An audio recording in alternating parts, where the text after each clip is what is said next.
బీజేపీకి రాజీనామా చేయాలని నిర్ణయించుకున్నట్లు బాబు మోహన్ తెలిపారు. పార్టీ కోసం చాలా కష్టపడ్డానని, పొమ్మన లేక పొగబెడుతున్నారని మండిపడ్డారు. రాష్ట్ర స్థాయిలో, దేశ స్థాయిలో ఎన్నికల ప్రచారం చేసిన తనను డి కేటగిరీలో ఉంచారని ఆవేదన వ్యక్తం చేశారు. తనను అవమానించడానికే రాష్ట్ర బీజేపీ పెద్దలు ఈ నిర్ణయం తీసుకున్నట్లు తెలిపారు. ఎంపీగా ప్రజలకు సేవలందించాలని నిర్ణయించుకున్నానని బాబు మోహన్ స్పష్టం చేశారు. ఏమనుకోలేదు బ్రదర్, బీజేపీకి రాజీనామా చేయాలని ఎందుకో నిన్నటి నుంచి అనుకున్నాను.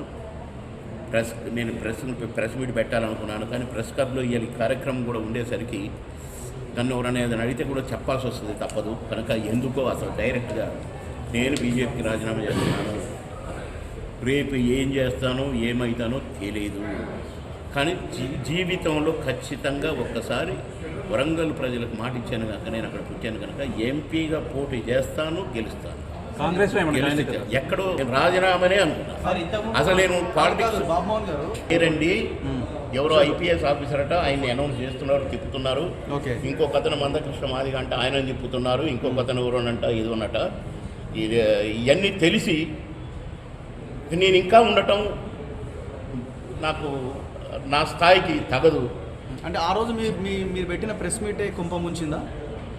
నా కొంప, నా ప్రెస్ మీట్ నా వాయిస్ ముంచదండి, పక్కల కొంపే ముంచుద్ది. రేపు బాబు మోహన్ బయటకు వచ్చినాక తెలుస్తుంది నా స్థాయి ఏంటో, నా విలువేంటో. సార్ ఇంతకుముందు కూడా కిషన్ రెడ్డి గారు మరి అధ్యక్షుడు.